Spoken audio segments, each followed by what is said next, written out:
Como tercera propiedad especial nos encontramos con la propiedad intelectual.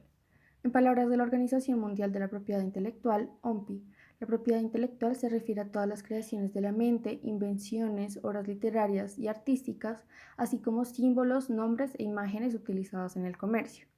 Dicha organización también nos cuenta que la propiedad intelectual se divide en dos grandes categorías, los derechos de autor y la propiedad industrial, los cuales explicaremos más adelante.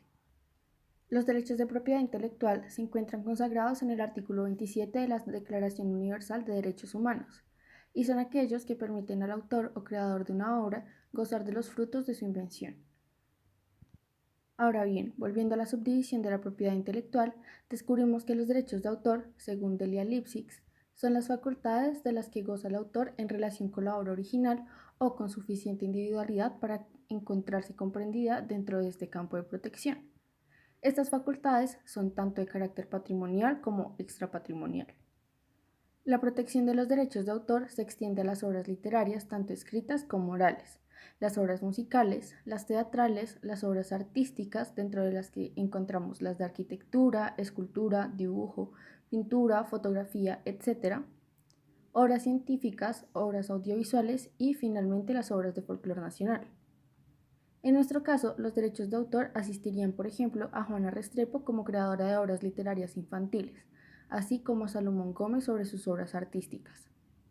Correlativamente, junto con los derechos de autor, nacen los derechos conexos, los cuales, según el glosario de la OMPI, son aquellos derechos concedidos a los artistas, intérpretes o ejecutantes, productores de fonogramas y organismos de radiodifusión, que tienen el fin de proteger sus intereses en relación con las actividades referentes a la utilización pública de obras de autores, representaciones de artistas o transmisión al público de acontecimientos, información y sonidos o imágenes.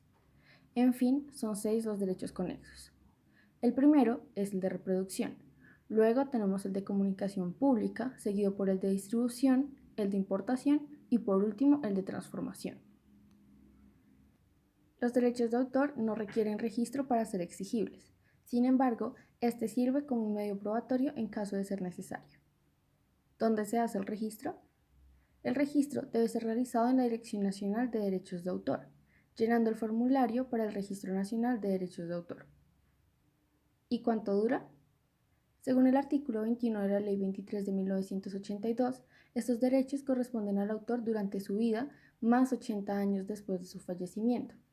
En Colombia, contamos con las entidades SAICO y ASIMPRO. La primera recauda y distribuye las utilidades provenientes de los derechos de autor en Colombia y sus países hermanos. Por su parte, ASIMPRO, según su página web, gestiona los derechos de comunicación pública de la música fonograbada en nombre y representación de sus socios. Ahora, la segunda parte de la propiedad intelectual es la propiedad industrial, la cual, según la página de la SIC, es un derecho que adquiere una persona natural o jurídica sobre una nueva creación o un signo distintivo. Las nuevas creaciones comprenden las patentes de invención, las patentes de invención de modelo de utilidad, los diseños industriales y los esquemas de trazados de circuitos integrados, mientras que los signos distintivos se componen de marcas, nombres y señas comerciales, denominaciones de origen y lemas comerciales. Las marcas pueden ser nominativas, figurativas, mixtas, sonoras, olfativas, tridimensionales, etc.